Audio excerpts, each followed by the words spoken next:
Hey everyone, Victor is here, and in this video I'm going to talk how to convert the Newman projections into the line or dash and wedge representations. Similar to my last video on the Newman projections, I'm going to give you a simple and straightforward step-by-step approach how to do that without too much trouble and get the correct answer every single time. And no, you will not have to break your brains trying to figure out how the molecules look in 3D.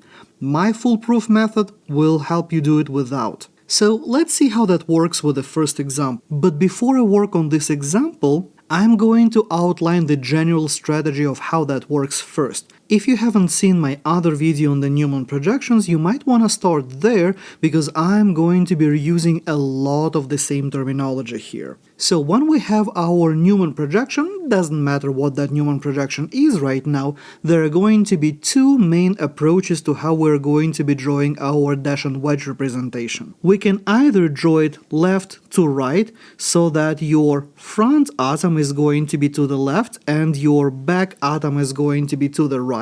Or we can draw it in the opposite direction from right to left, where the front atom is going to be on the right side and the back atom is going to be on the left side.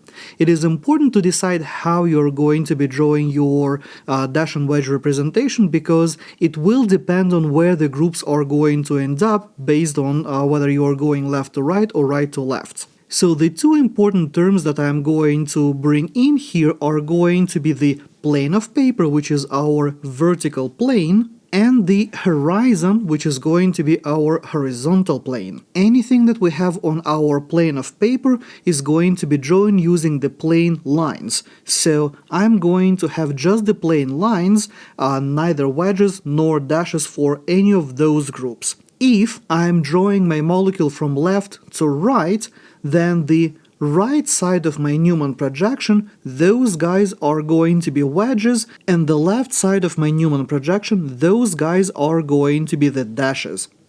If I'm going to be doing this in the opposite direction from right to left, the stuff that I'm going to have on my plane of paper, that part is still going to be plain. However, if I'm going right to left, then the right side of my Newman projection, those are going to be the dashes, and the left side of my Newman projection, those are going to be the wedges. So let's see how that looks on my actual example on the left. So here I've got my plane of paper and I've got my horizon.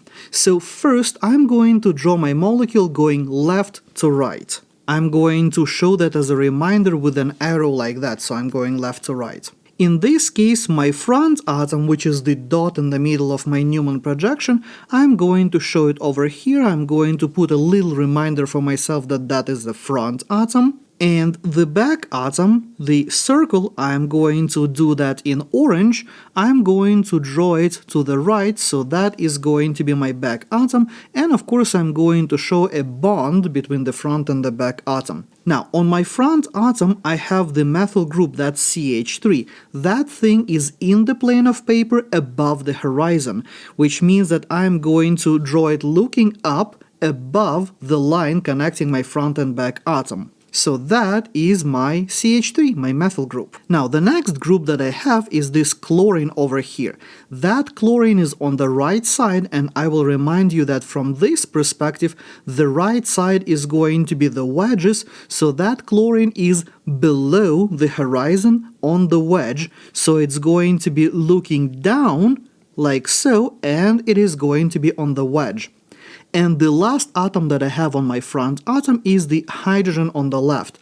That guy is below the horizon and it is on the left side, and from this perspective the left side is going to be dashes. So that hydrogen is going to be looking comparatively down and it is going to be on the dash like so. Now in the back I have this propyl group over here, which is looking down in the plane of paper, which means that I'm going to show that propyl group down in the plane of paper, so no dashes or wedges, just plain lines for that one. Then we have this hydrogen on the right side. That hydrogen is above the horizon and it is on the right side, so it's going to be looking up and it is going to be on the wedge, so here is my hydrogen. And similarly, I have my oxygen on the left side. That one is above the horizon and it is on the left side. So here it is going to be on the dash.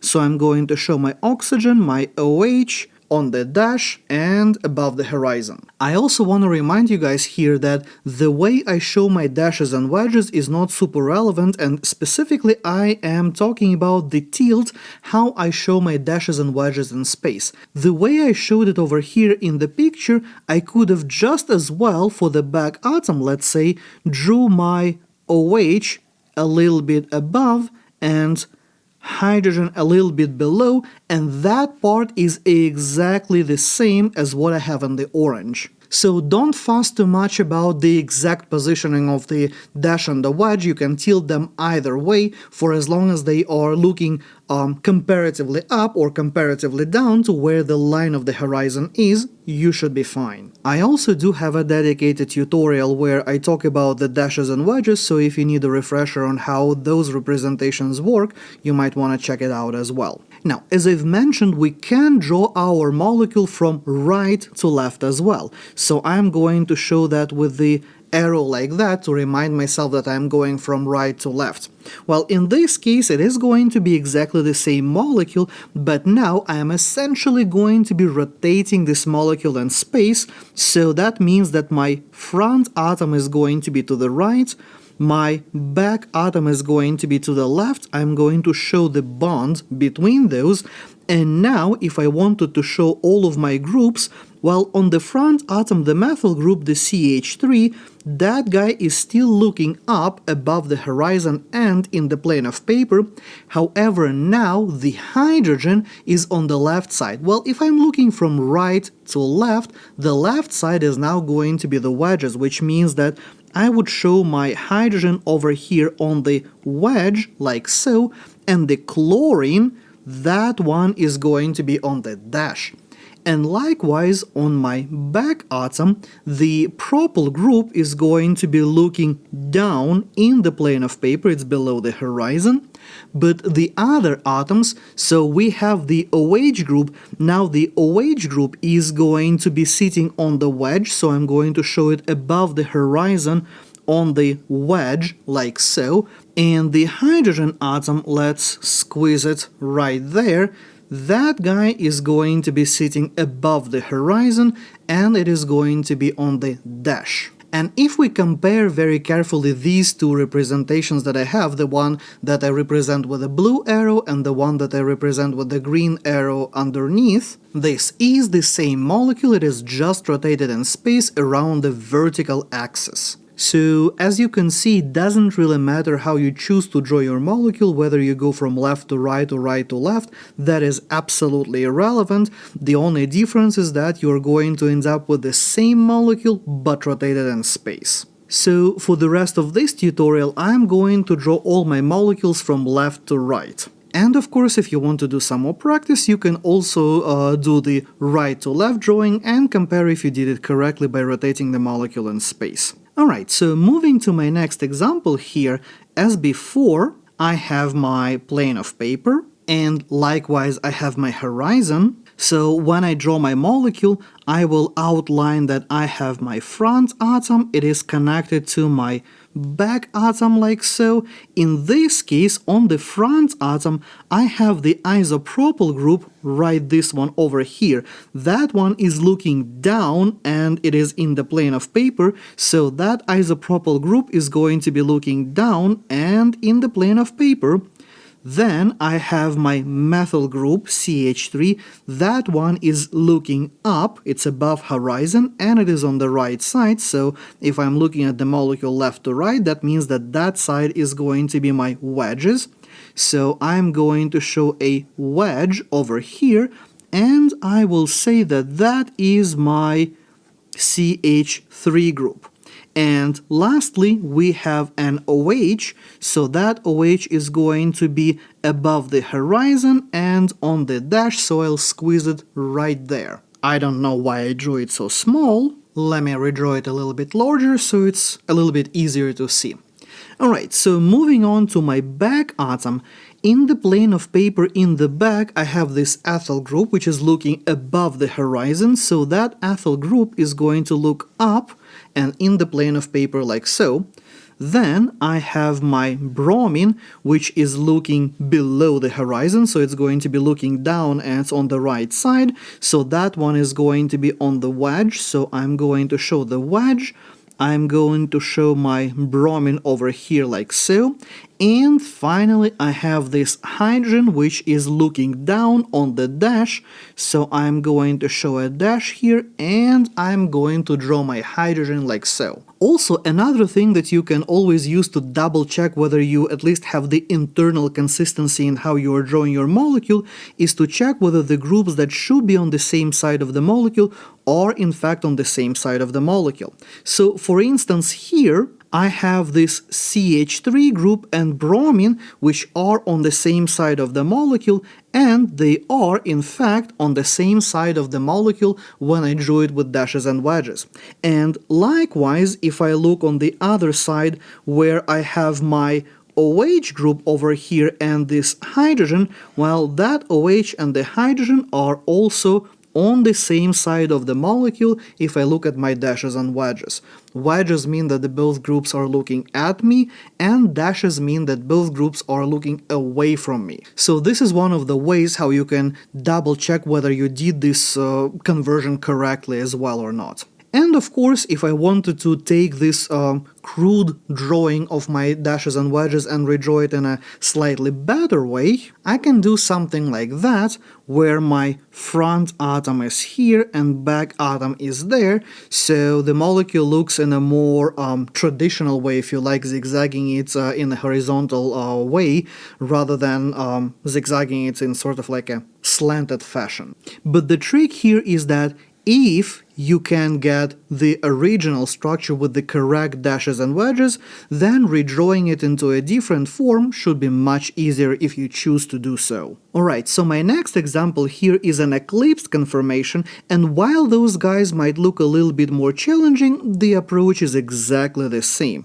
So I have my front atom, I have my back atom, I'm going to show a bond between them. Then on the front atom on the left side, let's say my front atom, now I'm going to do it in green. I have the methyl group looking up, I have the hydrogen down on the dash, and I have the propyl group down on the wedge. So I'm going to show the CH3, the methyl group, up on the plane line. Then I'm going to show the propyl group atoms 1, 2, and 3, so they're here 1, 2, and 3, so those atoms are on the wedge looking down. And finally my hydrogen is going to be on the dash looking down below the horizon as well. And for my back atom, let's say my back atom here, I'm going to show it in pink. I have chlorine looking up, so chlorine is up on the plane. Then we have hydrogen on the right side, so that hydrogen is going to be on the wedge. So I'm going to show my wedge over here, and I'm going to draw my hydrogen atom. And lastly, the ethyl group with the atoms 1 and 2 is going to be down to the left, so that one is going to be on the dash, my atoms 1 and 2. So here we have the structure for our eclipsed conformation. See? Exactly the same strategy. So if I look at my next example, well, that one is also an eclipsed conformation, but now my groups are looking down. So let's say my front atom, so I'm going to start here. So this is my front atom, connect that to my back atom. Let's say my front atom is going to be this orange dot. So on the front atom, we have the isopropyl group looking down, so isopropyl looking down, OH up to the right, which means that that OH is going to be on the wedge. I'm going to show my wedge, I'm going to show this OH group, and finally this CH2PH, this benzyl group, that is going to be right over here. So I have my CH2 on pH, and that group is sitting on the dash. Next, we have our back atom. So in the back, let's say that is the green atom. So in the back, we have CH3 looking directly down. So we'll have our CH3 down on the plane. Then we have the ethyl group, these two atoms, atoms 1 and 2, they are on the right side of the Newman projection, which means that we are going to put them on the wedge, so atoms 1 and 2. And finally we have our hydrogen that is on the left side, so that hydrogen is going to be sitting on the dash. And there you have your dash and wedge projection. Pretty simple, right? And here is my final example, and that one is going to be a cyclic compound, and the way you know that that is going to be a cycle is when you can see that the front atom, this atom, and the back atom, our circle, it is interconnected by a chain that goes from one all the way to the other one, so that is your hallmark of a cycle. Now, the problem with this guy is that if I use the same approach that I used for my previous 4 examples, I'm going to end up with an extremely awkward looking structure.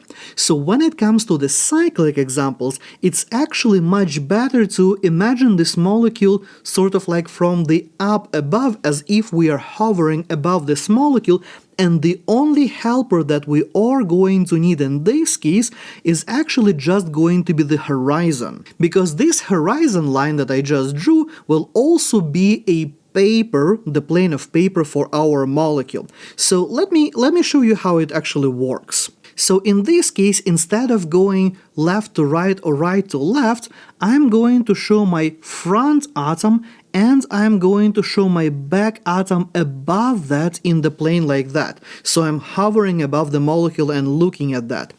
Now, on my front atom, we have this methyl group which is above the plane of paper or our horizon. So that methyl group is going to be on the wedge. So I'm going to show the wedge and I'm going to show the methyl group over here.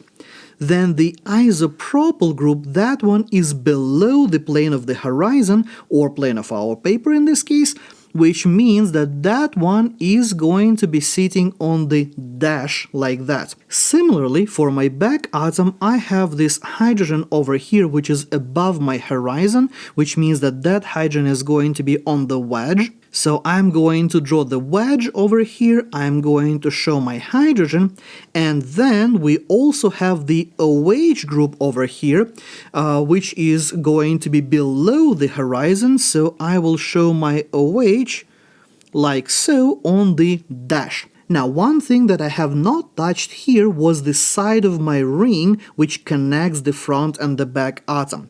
That part can potentially be tricky, so I really like to leave it for the end, and the best way to go about that is to number your atoms. So I have my front atom, I have my back atom, and then I have a chain of 1, 2, 3, 4 atoms over here. So the front atom is connected to atom number 1, then number 2, number 3, number 4, and the back atom is connected to my number 4. So now if I carefully connect all of those atoms, I will have the rest of my ring constructed around that. And if I wanted to redraw my molecule nicely without all of those helping numbers, I'm going to get the structure looking like this, and notice that I skip the drawing of my hydrogen because that can be an implicit hydrogen, but if I really wanted to, I could show this hydrogen over here as well for the completeness of the picture. So as you can see, drawing the dash and wedge representation starting with the Newman projection is just as simple as going backwards, for as long as you follow this very simple but very straightforward algorithm and you don't have to break your brains to imagine the molecule in 3D. Training your brain to imagine molecules in 3D is of course important for a lot of aspects of organic chemistry, but you can always use this approach, especially when you are in the higher anxiety environment like during the test or something like that, where you don't want to take any chances. So now you know how to convert the Newman to the dash and wedge, and as always, thank you for watching. If you have any questions, let me know in the comments below, boop the like button if you found this video useful, check out this video next, and I will see you next time.